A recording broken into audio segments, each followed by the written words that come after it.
আগামী বছরের প্রথমার্ধেই নির্বাচন হতে হবে বলছেন জামায়াত আমির। অন্তর্বর্তী সরকারের ভেতরেও আরেকটা সরকার আছে বলছেন দেবপ্রিয় ভট্টাচার্য।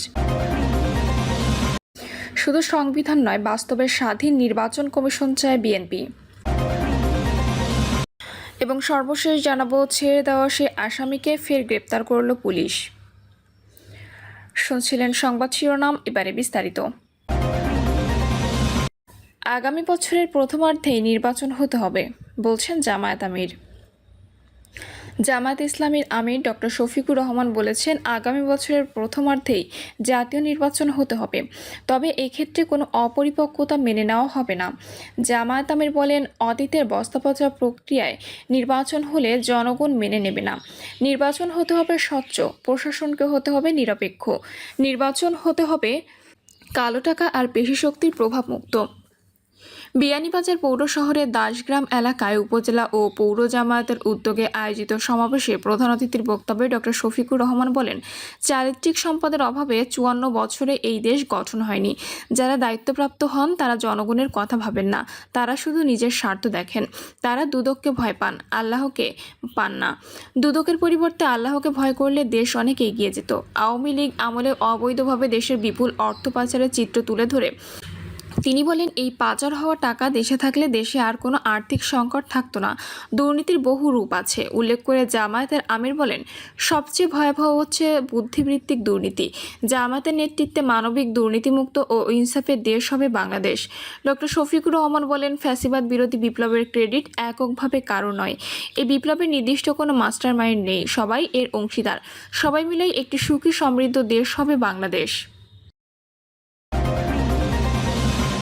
অন্তর্বর্তী সরকারের ভেতরেও আরেকটা সরকার আছে বলছেন দেবপ্রিয় ভট্টাচার্য। বর্তমান অন্তর্বর্তী সরকারের ভেতরেও আরেকটা সরকার আছে বলে মন্তব্য করেছেন বেসরকারি গবেষণা সংস্থা সেন্টার ফর পলিসি ডায়ালগের সম্মাননীয় ফেলো দেবপ্রিয় ভট্টাচার্য। দেবপ্রিয় ভট্টাচার্য বলেছেন, এখন সরকারের নিরপেক্ষতার প্রশ্নটা বিশেষ করে দলীয় নিরপেক্ষতার দৃষ্টিভঙ্গি থেকে গুরুত্বপূর্ণ হয়েছে।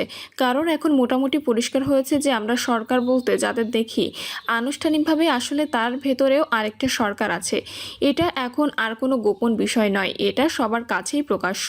এখন সরকারের নিরপেক্ষতা পুনঃ প্রমাণ করা কাদম্বরীকেই করিতে হইবে। দেবপ্রিয় ভট্টাচার্য বলেন, দুটি মৌলিক প্রশ্ন এখন সামনে এসেছে। একটি হলো অন্তর্বর্তী সরকার, অর্থাৎ তার শুরুও আছে এবং একটা সুনির্দিষ্ট সীমিত সময়ের মধ্যে তার শেষ আছে। এই জিনিসটাকে সামনে নিয়ে আসার এখন সময় হয়েছে যে এটা একটা অনন্তকালীন সরকার নয়, এটা অন্তর্বর্তীকালীন সরকার। তাহলে অন্তর্বর্তীকালীন সরকার যদি হয়, তাহলে প্রথমে এখন যে দুটি প্রশ্ন সবাইকে বিচলিত করছে, অন্তত আমাকে করে। এক নম্বর প্রশ্ন হলো সরকারের নিরপেক্ষতা। অন্তর্বর্তী সরকারের নিরপেক্ষতা এখন একটি বড় বিষয় হিসেবে সামনে এসেছে। একটা সরকারের নিরপেক্ষতা বললে তার মৌল আদর্শগত নিরপেক্ষতার কথা বলা হয় না, কারণ সে পিছিয়ে পড়া মানুষের পক্ষে থাকবে এবং এটার একটা সংকট সৃষ্টি হয়েছে। যেহেতু দুর্বল জনগোষ্ঠীরা আরও বেশি দুর্বল বোধ করছে, অনেক বেশি বিপন্ন বোধ করছে।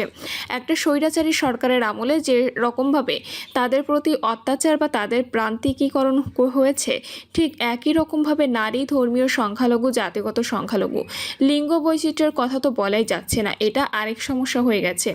দেবপ্রিয় আরও বলেন, কিন্তু এখন সরকারের নিরপেক্ষতার প্রশ্নটা বিশেষ করে দলীয় নিরপেক্ষতার দৃষ্টিভঙ্গি থেকে গুরুত্বপূর্ণ হয়েছে। এটা গুরুত্বপূর্ণ হয়েছে কারণ এখন মোটামুটি পরিষ্কার হয়েছে যে আমরা সরকার বলতে যাদের দেখি আনুষ্ঠানিকভাবে, আসলে তার ভেতরেও আরেকটা সরকার আছে। সরকারের ভেতরে যে সরকার আছে এটা এখন আর কোনো গোপন বিষয় নয়, এটা সবার কাছেই প্রকাশ্য। অন্তর্নিহিতভাবে যে ক্ষমতায় চক্রটি আছে সেটাকে সরকারকে তারা চাইলেই তার প্রার্থিত এলাকাতে পৌঁছাতে পারছে কিনা, এটা একটা বিষয় হয়ে দাঁড়িয়েছে। এখন সরকারের নিরপেক্ষতা পুনঃপ্রমাণ করা কাদম্বরীকে করিতে হইবে। অন্তর্বর্তী সরকার চাইলেও এখন একটা ভালো নির্বাচন করতে পারবে কিনা, বৈঠকে সেই প্রশ্ন রেখে অর্থনীতিবিদ দেবপ্রিয় ভট্টাচার্য বলেন, আপোষ, আতাত বা সিট ভাগাভাগি নির্বাচন নয়, একটা প্রকৃত নির্বাচন যেখানে মানুষ ভোট দেওয়ার পর শান্তি শান্তিতে থাকবে। শুধু ভোটের দিন নয়, ভোটের পরের দিনও সে থাকবে। যেহেতু দ্বিতীয় প্রশ্নটা দাঁড়িয়েছে এটা, এবং এই প্রশ্নটা গুরুত্বপূর্ণ হয়ে উঠেছে। এই নির্বাচন করতে হলে অবশ্যই শান্তি, শৃঙ্খলা ও নিরাপত্তার বিষয়টি গুরুত্বপূর্ণ। আমরা খুব ভালো বুঝছি যে প্রশাসনিক ক্ষমতা ও প্রচলিত আইন শৃঙ্খলা রক্ষাকারী বাহিনী দিয়ে এটা করা সম্ভব নয়। সেনাবাহিনীর বৃহত্তর অংশগ্রহণ ব্যতি রেখে এটা করা সম্ভব নয়।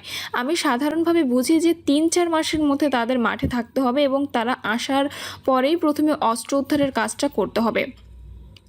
একই রকমভাবে হয়তো স্থানীয় প্রশাসনের সঙ্গে যুক্তভাবে তারা কি করবে, সেক্ষেত্রে in aid two civil administration অথবা স্ট্রাইকিং ফোর্সের বাইরে গিয়ে কিছু একটা হতে হবে এবং সেনাবাহিনীর আরেকটু প্রত্যক্ষ সক্রিয় অংশগ্রহণ লাগবে উল্লেখ করে দেবপ্রিয় বলেন। কিন্তু সরকারের সঙ্গে সেনাবাহিনীর সম্পর্ক মানুষের দুশ্চিন্তার কারণ হিসেবে আবির্ভূত হয়েছে। ফলে সরকারের নিরপেক্ষতা ও সরকারের সক্ষমতা, এই দুটো বিষয় এখন দুটো বড় প্রশ্ন। যেহেতু এটা অন্তর্বর্তী সরকার, আমি মনে করি সরকারের সময় হয়েছে একটা ডেস্ক ক্লিয়ারিং লিস্ট করার। এখন যদি জাতির উদ্দেশ্যে মাননীয় প্রধান উপদেষ্টা বক্তৃতা দেন, আমি প্রত্যাশা করব যে তিনি কি দিয়ে সমাপ্ত করতে চাইছেন সেটাকে তিনি পরিষ্কার করবেন। যেসব সংস্কারের উদ্যোগ নিয়েছিলেন সেগুলো কোথায় কোথায় তিনি শেষ করবেন, কোথায় কোথায় অংশগ্রহণ করবেন। দেবপ্রিয় ভট্টাচার্য আরও বলেছেন, সংস্কার একটা অব্যাহত প্রক্রিয়া। রাজনৈতিক নেতাদের এখন নির্বাচনের ইস্তেহার দিতে হবে। ওই ইস্তেহারে আমাদের নাগরিক সমাজ, গণমাধ্যম ও উদ্যোক্তাদের পক্ষ থেকে আলোচনা বা আন্দোলন দরকার হলে তা করা দরকার। দেশ থাকবে, জনগণ থাকবে, সরকার আসবে যাবে। এই চিন্তাটা মাথায় রেখে জাতি গঠনের এই অবস্থান থেকে ওই উত্তরণের জায়গাটাতে পৌঁছাতে হবে। এখন গত বছরের মূল্যায়নের চেয়ে আমি আগামী 1 বছরের এই নিষ্ক্রমণ পদ্ধতিটা কী হবে বা এক্সিট পলিসিটা কী হবে, সেটার জন্য কি কি প্রয়োজন পড়বে সেগুলোর উপর গুরুত্ব দেওয়ায় আমি প্রয়োজন বোধ করেছি। শুধু সংবিধান নয়, বাস্তবে স্বাধীন নির্বাচন কমিশন চায় বিএনপি। বিএনপির স্থায়ী কমিটির সদস্য সালাউদ্দিন আহমেদ বলেছেন, নির্বাচন কমিশনের স্বাধীনতা শুধু সংবিধানে উল্লেখ থাকলেই যথেষ্ট নয়, তার কার্যকর স্বাধীনতা নিশ্চিত করতে হবে উপযুক্ত নিয়োগ প্রক্রিয়ার মধ্য দিয়ে। সালাউদ্দিন বলেন, আমরা অতীতে বলে এসেছি যে প্রতিটি সাংবিধানিক এবং সংবিধিবদ্ধ প্রতিষ্ঠানের জন্য সংবিধানে আলাদা করে নিয়োগ প্রক্রিয়া না এনে সংশ্লিষ্ট আইনের মাধ্যমে সেই সব প্রতিষ্ঠানের স্বচ্ছতা, জবাবদিহিতা ও আচরণবিধি নিশ্চিত করতে হবে। তবে নির্বাচন কমিশনের বিষয়টি সংবিধানে আলাদা করে উল্লেখ করা যায়। এই ক্ষেত্রে আমরা একমত। তিনি জানান, সংলাপের সব পক্ষে আলোচনার ভিত্তিতে নির্বাচন কমিশন গঠনে একটি 5 সদস্য বিশিষ্ট সিলেকশন কমিটি গঠনের প্রস্তাব চূড়ান্ত রূপ পেয়েছে। এই কমিটিতে থাকবেন জাতীয় সংসদের স্পিকার, বিরোধী দল থেকে নির্বাচিত ডেপুটি স্পিকার, প্রধানমন্ত্রী, বিরোধী দলীয় নেতা এবং প্রধান বিচারপতির মনোনীত একজন আপিল বিভাগের বিচারপতি। এই কমিটি নির্বাচন কমিশনের জন্য প্রার্থী খুঁজে বের করতে একটি অনুসন্ধান প্রক্রিয়া পরিচালনা করবে, যেখানে সিভিল সোসাইটি, রাজনৈতিক দল এবং সাধারণ জনগণ নাম জমা দিতে পারবে। সংসদে একটি আইন প্রণয়ন করে এই অনুসন্ধান বা সার্চ কমিটির কাঠামো নির্ধারণ করা প্রস্তাব দিয়েছেন তিনি। সালাউদ্দিন আহমেদ বলেন, এই সার্চ কমিটি জীবন বৃত্তান্ত যাচাই বাছাই করে একটি সংক্ষিপ্ত তালিকা প্রস্তুত করবে এবং সেটি সিলেকশন কমিটির কাছে পাঠাবে। কমিটি চাইলে এই তালিকা থেকে অথবা নিজেরা আরও প্রার্থী বিবেচনায় নিয়ে সর্বসম্মতিক্রমে কমিশনারদের নাম রাষ্ট্রপতির কাছে সুপারিশ করবে।